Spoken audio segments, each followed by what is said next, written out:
Happy December 3rd. Thank you for joining us today for Vlogmas day number 3.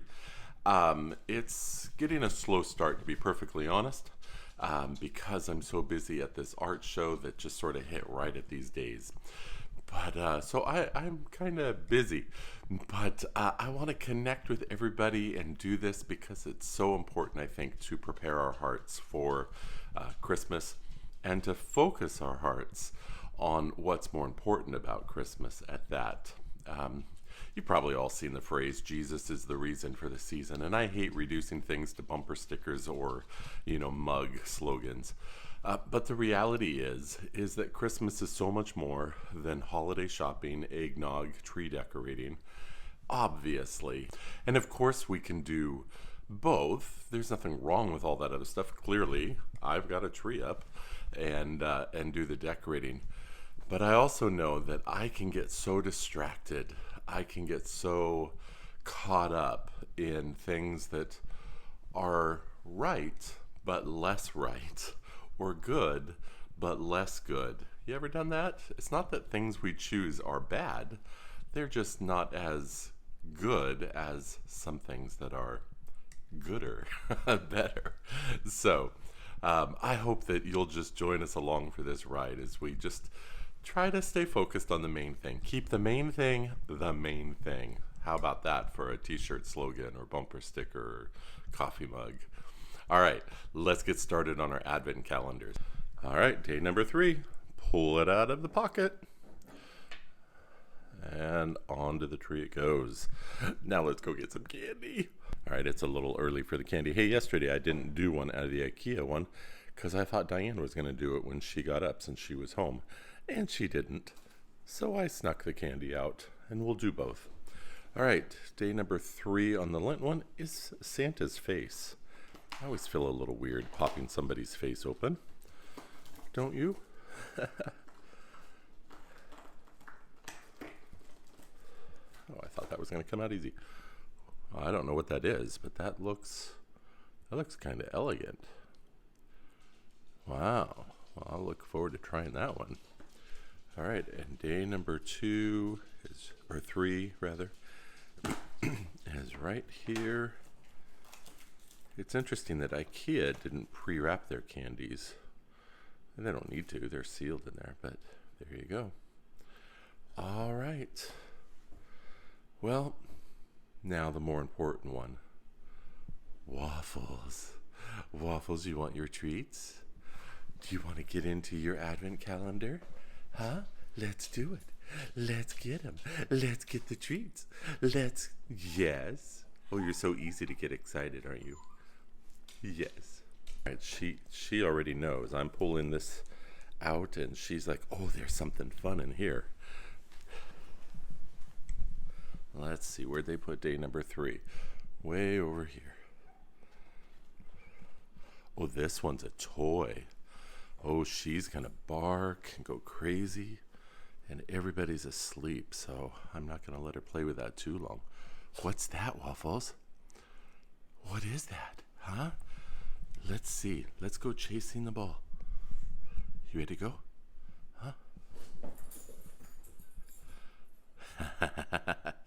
She loves toys. She plays fetch. I've had previous Cavaliers, and they did not do retrieving. And she'll take an ice cube or her toy and shh. Okay, you gotta be quiet. You gotta be quiet. Yeah.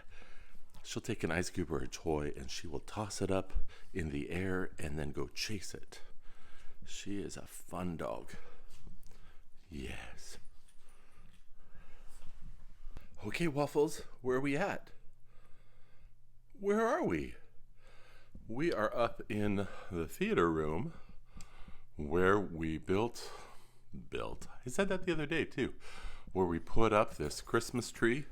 And don't you just hate it when you have a pre-lit tree or a string of lights and they just don't work? Well, you may see some flashing where every once in a while the pre-lit strings just sort of come on and then they disappear. I should just keep them unplugged so I don't have it, but it's so much more beautiful when they're on, and for a while they stay on. So I don't know. So very annoying. But this is the tree that I told you we hadn't put up in years because we didn't have the space in our other house. And there are ornaments on here that, even though we put it onto the Toyland tree, are very, very special to me. And there they all came on. Let's stand back and get a good view of that. Nice. Gotta like that. That's pretty. It's just a small tree, 7.5 foot, slim line. Doesn't take up much room. Just very cool.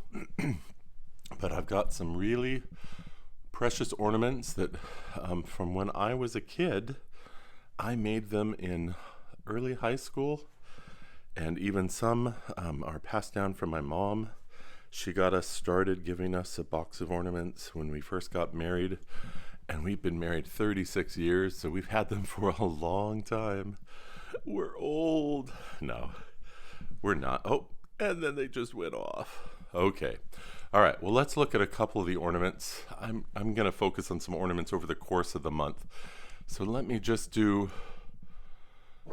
Oh, this is annoying. Let me just do a few that I brought back from Russia. These Majolica ornaments went to a spot. I think I got these for $1. This was at a time when Russia was coming out of perestroika. Just a few years later, they were starting to build their economy. And I went back into a neighborhood, far out of Moscow, and things were a lot less expensive there. Went to a pottery store and bought a bunch of things, and they're just all handmade and so delicate. Look at that. A lady with her flower basket or a fruit basket. I don't know what that is. Beautiful dress. Just the beautiful painting. Look at that, her feet. There. And this one, as I already showed you, an angel and with a small lights or something hanging. She's holding them. Her toes coming out. They're just so precious. Another angel strumming a stringed instrument.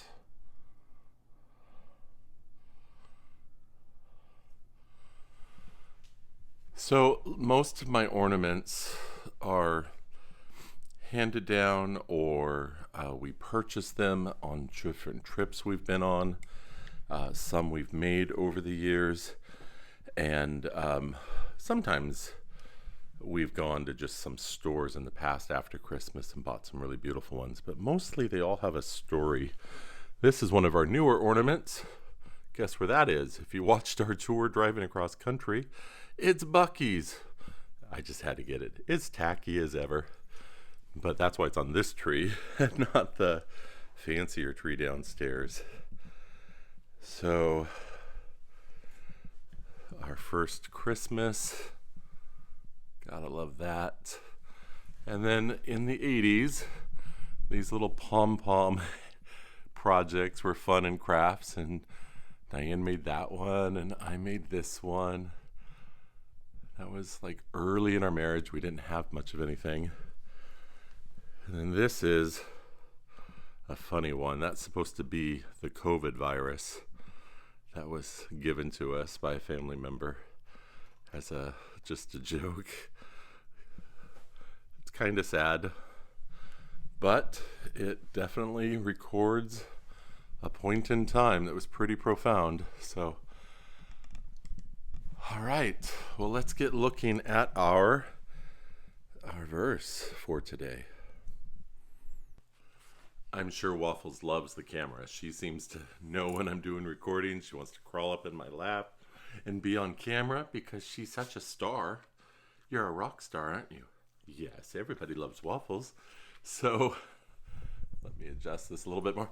So our verse today is out of Isaiah. That's an Old Testament book.